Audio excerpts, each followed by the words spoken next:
देखो दोस्तों, आज मैं आपको ये नहीं बताने वाला हूँ कि बिटकॉइन ऊपर जाएगा या फिर नीचे जाएगा, और मैं आपको ये भी नहीं बताने वाला हूँ कि अगला सपोर्ट कौन सा है या फिर अगला बॉटम कौन सा बनेगा। क्योंकि सच बताऊं ना, इस वक्त की सबसे बड़ी प्रॉब्लम प्राइस नहीं है, प्रॉब्लम है आप लोगों का डर। आज मैं आपसे बात करने वाला हूँ कि जब बिटकॉइन गिर रहा है, हर जगह नेगेटिव बातें आपको सुनाई दे रही है, और जब बिटकॉइन $1,25,000 से फिसल कर $70,000 आ पहुंचा है, तो हमें क्या करना चाहिए। उससे भी ज्यादा जरूरी है कि इस वक्त हमें क्या नहीं करना चाहिए, क्योंकि इस वक्त मार्केट से ज्यादा आप लोग डरे हुए हैं, क्योंकि आपका कॉन्फिडेंस हिल चुका है, डिसीजन लेने से आपके हाथ कांप रहे हैं, और हर कोई अंदर से यही सोच रहा है कि कहीं सब कुछ खत्म तो नहीं हो जाएगा। तो दोस्तों, अगर ये सवाल आपके मन में भी घूम रहा है, तो ये वीडियो आखिरी तक देखना आपकी जिम्मेदारी है, क्योंकि आज की वीडियो में ना हम प्राइस की बात करने वाले हैं, हम बात करने वाले उस सोच की जो आप हर रोज आपको परेशान करती है। तो चलिए दोस्तों, वीडियो शुरू करते हैं। नमस्ते दोस्तों, आप सभी का स्वागत है आपके अपने चैनल ट्रेड गुरुकुल पर। आज के इस पूरे कॉन्सेप्ट को समझने के लिए आपको ये 5 पॉइंट समझने में बहुत ही जरूरी है। तो सबसे पहले समझते हैं पॉइंट नंबर 1 कि ये गिरावट हमें इतनी भारी क्यों लग रही है। देखो, बिटकॉइन इस वक्त $70,000 के आसपास घूम रहा है। अगर ऊपर से देखें तो मार्केट में $50,000 की गिरावट आ चुकी है। लेकिन यहाँ पर दिक्कत ये नहीं है कि प्राइस गिर रहा है, असली दिक्कत ये है कि ये गिरावट रुकने का नाम नहीं ले रही। जब गिरावट रुक रुक के आती है ना, तो हमारा दिमाग संभल जाता है, लेकिन जब रोज चार्ट पर एक नया लो देखने को मिलता है, तो इंसान अंदर से टूट जाता है। अब समझते हैं पॉइंट नंबर 2, मेजर सपोर्ट टूटने का मतलब क्या होता है। ये बहुत ही इंपॉर्टेंट बात है जो आपको समझना बहुत ही जरूरी है। बिटकॉइन के लिए 74,500 का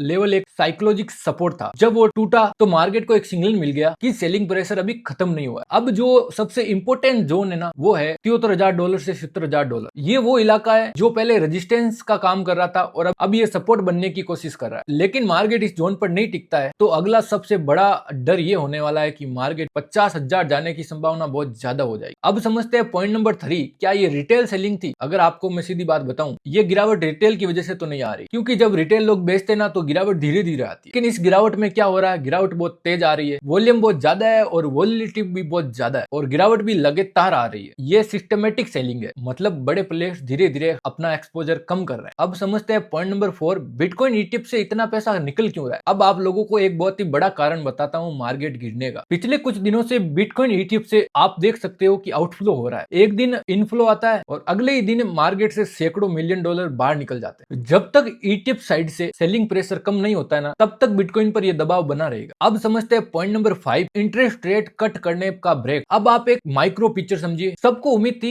कि इंटरेस्ट रेट कट होने वाली है, लेकिन रियलिटी है कि अगली मीटिंग में रेट कट होने की संभावना बहुत ही कम नजर आ रही है। जब इंटरेस्ट रेट ऊंचे रहते हैं ना, तो रिस्की एसेट पर दबाव बना रहता है। बिटकॉइन जैसे रिस्की एसेट में प्रॉफिट बुकिंग बढ़ जाती है, और यही वजह है कि यूएस शटडाउन खत्म होने के बाद भी बिटकॉइन की सेलिंग रुकने का नाम नहीं ले रही। अब समझते हैं पॉइंट नंबर 6, इस वक्त देखें तो ओल्ड कॉइन तो पूरे खत्म हो चुके हैं। अब आप लोग ध्यान से सुनो, बिटकॉइन जब गिरता है ना 20 से 30%, तब ओल्ड कॉइन में 50 से 80% की गिरावट आ जाती है। इसका मतलब क्या हुआ, ओल्ड कॉइन तो खत्म हो चुके हैं। ऐसा क्यों होता है, क्योंकि लिक्विडिटी बहुत कम हो जाती है, पैनिक इस वक्त बहुत ही ज्यादा है। स्ट्रॉन्ग ओल्ड कॉइन सर्वाइव तो करते हैं, लेकिन इस सेलिंग के डर से इस वक्त उनमें भी बहुत भारी गिरावट आ चुकी है। अब समझते हैं पॉइंट नंबर 7, गोल्ड सिल्वर का साइकोलॉजिक इफेक्ट। आप लोग ये इंसानी कमजोरी समझो, जो चीज भागती है ना, इंसान उसके पीछे पड़ जाता है। गोल्ड सिल्वर इतने तेज चल रहे थे, तो पैसा बिटकॉइन से निकलकर उधर शिफ्ट हो रहा था। तो इसका मतलब क्या हुआ, बिटकॉइन से लोग नफरत करने लगे? नहीं दोस्तों, ऐसा नहीं हुआ। बस ये तो एक रोटेशन है जो हर साइकिल में चलता है। अब समझते हैं आपके लिए सबसे इंपॉर्टेंट पॉइंट नंबर 8 की कॉमन इन्वेस्टरों को अब क्या करना चाहिए। ये बहुत ही डेंजर सवाल है कि अब क्या करें। इस सवाल में पैनिक छिपा है, आपकी जल्दबाजी छिपी हुई है। आप लोगों का सबसे बेस्ट सवाल ये होना चाहिए था कि मैं अभी क्या नहीं करूंगा। इस वक्त आपको क्या नहीं करना चाहिए, चेस नहीं करना चाहिए, फियर में डिसीजन नहीं लेना है, ओवर कॉन्फिडेंस तो बिल्कुल नहीं होना है। देखो दोस्तों, बिटकॉइन पहली बार नहीं गिर रहा है, लेकिन हर गिरावट हमें एक नया सबक सिखाती है। अगर आज आप डर रहे हो, तो इसका मतलब ये नहीं है कि आप गलत हो गए, इसका मतलब ये है कि आप सीख रहे हो, और लर्निंग ही लॉन्ग टर्म सर्वाइव की होती है। तो दोस्तों, आपको इस गिरावट से डरना नहीं है, सही डिसीजन लेने के लिए अपने आप को मजबूर करना है। थोड़े दिन का डर का माहौल है, तो आप